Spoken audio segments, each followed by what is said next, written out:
हाँ जी, तो शुरू करते हैं लेक्चर नंबर 14 एक नोट के साथ में कि अगर मान लो कोई थर्ड ऑर्डर का 3 ऑर्डर का डिटर्मिनेंट है जिसकी वैल्यू होती है D, A11, A12, A13, A21, A22, A23, A31, A32, A33, तो उसी का कोफैक्टर डिटर्मिनेंट का मतलब क्या है?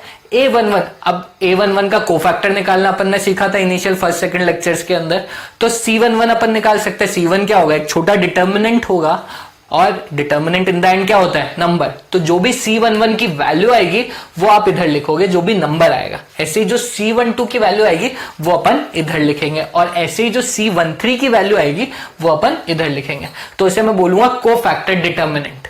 तो अगर इसकी वैल्यू d के बराबर है तो इसके कोफैक्टर डिटर्मिनेंट की वैल्यू d² के बराबर होगी। This is valid for order 3। Third order के डिटर्मिनेंट के लिए ये वैलिड है, आगे के डिटर्मिनेंट के लिए या 2 ऑर्डर के डिटर्मिनेंट के लिए ये वैलिड नहीं है। ठीक है, थर्ड ऑर्डर के डिटर्मिनेंट के लिए ये चीज वैलिड रहेगी। अब ऐसा होता क्यों है मैं उसके बारे में डिस्कस करता हूं, पहले इसको लिख लीजिए। चलिए जी, अब लेट अस अज्यूम मैंने कहा A11, A12, A13, A21, A22, A23, A31, A32, A33, into कर रहा हूं मैं C11, C12, C13, C21, C22, C23, C31, C32, C33। अब एक बात बताइए, इसके रोज और कॉलम को अगर मैं इंटरचेंज करा दूं तो डिटर्मिनेंट की वैल्यू पे तो कोई फर्क पड़ेगा नहीं। तो इधर से क्या आएगा? ये इधर से ये आ जाएगा A11, A12, A13, A21, A22, A23, A31, A32, A33 into, अब इसके फर्स्ट रो को फर्स्ट कॉलम में लिख रहे हैं तो इधर आ जाएगा C11, C12, C13, C21, C22, C23, C31, C32, C33। अब जैसे ही ये मल्टीप्लीकेशन परफॉर्म किया, अब मैं इसको मिटा रहा हूं, इसकी वैल्यू d के बराबर अपन मान के चल रहे हैं। तो बेसिकली इस कहानी की वैल्यू कितनी होगी? इसकी वैल्यू है d और मैं इसकी वैल्यू मान के चल रहा हूं, कुछ भी आप मान लीजिए, x पकड़ लीजिए, तो ये लिखा हुआ d इंटू एक्स। ठीक है, अभी इसको मल्टीप्लाई करते हैं जो मल्टीप्लीकेशन अपन ने सीखा है उससे। तो इधर से कितना आ गया? इधर से आ गया A11 into C11 plus A12 into C12 plus A13 into C13। First row multiply होगा फर्स्ट कॉलम से। अब इधर से इससे मल्टीप्लाई करेंगे तो ये आ जाएगा A11 C21 plus A12 C22 plus A13 C23। याद है किसी को? ये चीज मैंने कराई थी। इधर हुआ क्या? फर्स्ट रो के एलिमेंट सेकंड रो के कोफैक्टर से मल्टीप्लाई होके ऐड हो रहे हैं। ये नोट लिखवाया था पिछले लेक्चर्स में, आप जाके देख सकते हो। तो फर्स्ट रो के एलिमेंट सेकंड रो के कोफैक्टर से मल्टीप्लाई होके ऐड हो रहे हैं। इसकी वैल्यू कितनी आती है? याद करो करो, कितनी आएगी? 0। उसकी वैल्यू आ जाएगी 0। ऐसे ही इधर आएगा A11 C31 plus A12 C32 plus A13 C33। अभी फर्स्ट रो के कोफैक्टर फर्स्ट रो के एलिमेंट थर्ड रो के कोफैक्टर से मल्टीप्लाई होकर ऐड हुए हैं। सिमिलरली इधर आएगा A21 C11 plus A22 C12 plus A23 C13। इधर आएगा A21 C21 plus A22 C22 plus A23 C23। और ऐसे ही इधर आएगा A21 C31 plus A22 C32 plus A23 C23। ऐसे ही इधर A31 C11 plus A32 C12 plus A33 C13। ऐसे इधर आएगा A31 C21 plus A32 C22 plus A33 C23 and इधर A31 C31 plus A32 C32 plus A33 C33। अब इधर आप देखो तो ये जो है फर्स्ट रो के एलिमेंट फर्स्ट रो के कोफैक्टर से मल्टीप्लाई होकर ऐड होता है, तो ये कितना आता है डिटर्मिनेंट की वैल्यू। ये भी कितना आता है, इधर सेकंड रो के एलिमेंट सेकंड रो के कोफैक्टर से मल्टीप्लाई हो रहा है, और इधर थर्ड रो के एलिमेंट्स थर्ड रो के कोफैक्टर से मल्टीप्लाई हो रहे हैं। तो ये जो है इन तीनों की वैल्यू आएगी एक्चुअली डी के बराबर, और बचे हुए सबकी वैल्यू आएगी 0। तो ये क्या था, ओरिजिनली किसको कैलकुलेट मैं कर रहा हूं, डी इंटू एक्स। एक्स क्या है, कोफैक्टर डिटर्मिनेंट।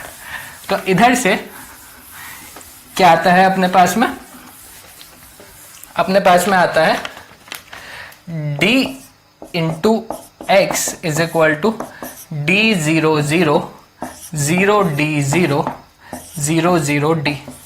इस डिटर्मिनेंट को कैलकुलेट कर लो जो अपन ने फास्ट वाला मेथड सीखा उससे, d into D D cube, फिर आगे तो 0 और बचा हुआ सब 0, आगे की सारी कहानी 0 हो जाएगी। तो d into x is equal to d cube, तो x इज इक्वल टू कितना आएगा d स्क्वायर। और x क्या था, कोफैक्टर डिटर्मिनेंट, वही जो मैंने आपको इनिशियली नोट लिखवाया था उसी का एक तरीके से ये प्रूफ है। ठीक है जी, इसको लिख लीजिए और फिर अपन लोग मिटा देते हैं। चलिए, तो आई होप आप लोगों को ये चीज समझ में आई होगी, बट याद रखना this is valid only for third order determinant, उसके अलावा नहीं, उसके अलावा किसी और डिटर्मिनेंट के लिए वैलिड नहीं है।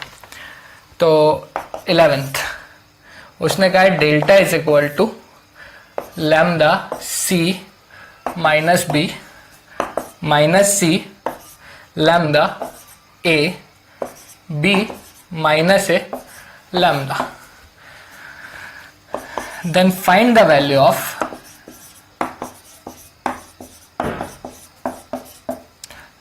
value of a square plus lambda square ab plus c lambda ca minus b lambda ab minus c lambda b square plus lambda square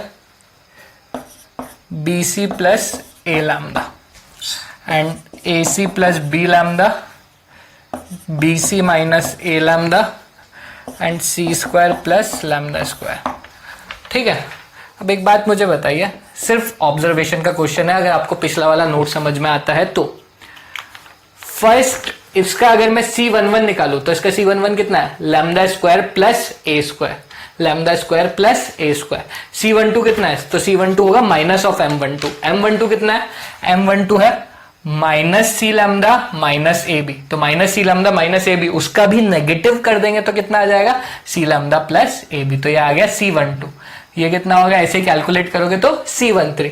तो अपने को समझ में आता है ये जो डिटर्मिनेंट लिखा है इसका क्या है, कोफैक्टर डिटर्मिनेंट। तो इसकी वैल्यू अगर डेल्टा है तो भैया ये बहुत ही सिंपल सा क्वेश्चन हो जाता है, इसकी वैल्यू कितनी हो जाएगी, डेल्टा स्क्वायर, खत्म। ठीक है जी, तो बहुत आसान सा बहुत सिंपल सा क्वेश्चन है ये। चलिए जी आगे बढ़ते हैं इसी के साथ में।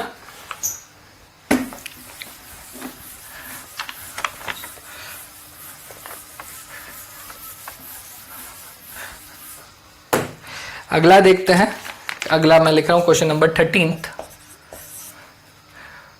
If delta r is equal to r minus 1 n 6 r minus 1 का square 2n square 4n minus 2 r minus 1 का cube 3n cube and 3n square minus 3n। Evaluate r is equal to 1 से लेकर n delta r। अब r जो है वो सिर्फ first column में है। अब अपन ने पहले भी इस तरीके का क्वेश्चन किया था कि भैया होगा क्या इधर से कि फर्स्ट कॉलम जो है वो चेंज होता रहेगा, सेकंड कॉलम और थर्ड कॉलम एकदम डिट्टो आइडेंटिकल है। तो क्या मैं डायरेक्टली लिख दूं इस सिग्मा को, इस सिग्मा के अंदर क्या हो रहा है, सीधा सीधा फर्स्ट कॉलम ही ऐड हो रहा है, बचा हुआ सब जो ये सिग्मा है delta r, r is equal to 1 से लेकर n, इसमें सिर्फ फर्स्ट कॉलम जो है वो डिफरेंट हो रहा है, बाकी सब तो एग्जैक्टली सेम है। तो r को 1 डालो तो आ जाएगा 0, r को 2 डालो तो ये आ जाएगा 1, r को 3 डालो तो ये आ जाएगा 2, r को n डालो तो ये आ जाएगा n-1। ऐसे ही 0 square plus 1 square plus 2 square up to n-1 का स्क्वायर, एंड इधर आ जाएगा 0 cube plus 1 cube plus 2 cube up to n-1 का क्यूब। तो इधर से फिर आएगा n, 2n square 3n cube 6 4n-2 3n square minus 3n। हाँ जी, तो ये बनता है अपने पास में कहानी। अभी उसके बाद इस पूरी कहानी को अब अपन देखें तो सिग्मा आर अपन ने पढ़ा होगा, अपन ने लास्ट ईयर सीक्वेंस सीरीज में पढ़ा था sigma r, r is equal to 1 से लेकर n, n into n plus 1/2, sigma r square, r is equal to 1 से लेकर n, n into n plus 1 into 2n plus 1 divided by 6, and sigma r cube, r is equal to 1 से लेकर n, n into n plus 1 upon 2 का whole square. ये अपन ने पढ़ा था 11th के अंदर, ठीक है। अब इधर जो है इस कहानी में थोड़ा सा डिफरेंस है, क्या? क्योंकि इधर क्या है, मैं कहता हूं r 1 से लेकर n, तो नंबर्स कहां से कहां ऐड हो रहे हैं, 1 से लेकर n, बट इधर 0 की तो कोई वैल्यू है नहीं एडिशन के अंदर। इधर 1 से लेकर n-1, 1 स्क्वायर से लेकर n-1 का स्क्वायर, और 1 क्यूब से लेकर n-1 का क्यूब। तो जो फाइनल है, वो जो रिजल्ट है, उसके अंदर आप n को रिप्लेस करा दोगे किससे, n-1 के साथ में। n will be replaced with what, n-1, ठीक है जी। तो ये जो फर्स्ट कहानी है इसमें n रिप्लेस्ड होगा n-1 के साथ में जो उधर लिखा हुआ है, तो ये आ जाएगा n-1 into n divided by 2।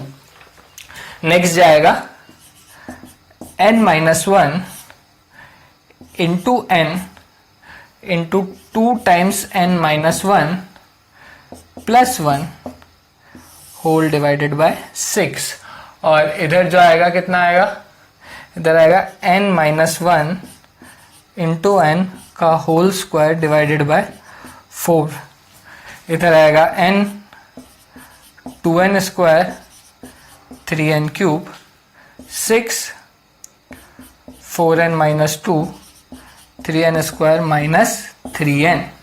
अभी n-1 इंटू n अपॉन 2 इसको ले लिया कॉमन, तो n-1 into n divided by 2 ये आ गया कॉमन। ये जैसे ही कॉमन आया तो ये कितना बचा, इधर आएगा 1, इधर आएगा अपने पास 2n-1 अपॉन 3, और इधर जाएगा अपने पास n-1 into n divided by 2, इधर आएगा n, इधर आएगा 2n स्क्वायर, इधर आएगा 3n क्यूब, और इधर आएगा 6 4n-2 3n स्क्वायर माइनस 3। ठीक है जी, इतना आप लोग कॉपी कर लीजिए। उसके बाद जो ओरिजिनल क्वेश्चन है अपन उसको मिटा देंगे, आप लोग इस इधर तक लिख लीजिए। चलिए, आई होप आपने लिख लिया है। अब मैं इसको मिटा रहा हूं।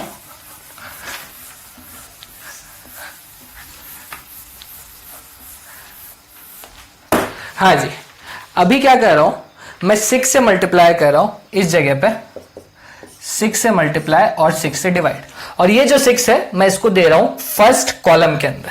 तो इधर से कितना आ जाएगा, n-1 into n divided bye 12।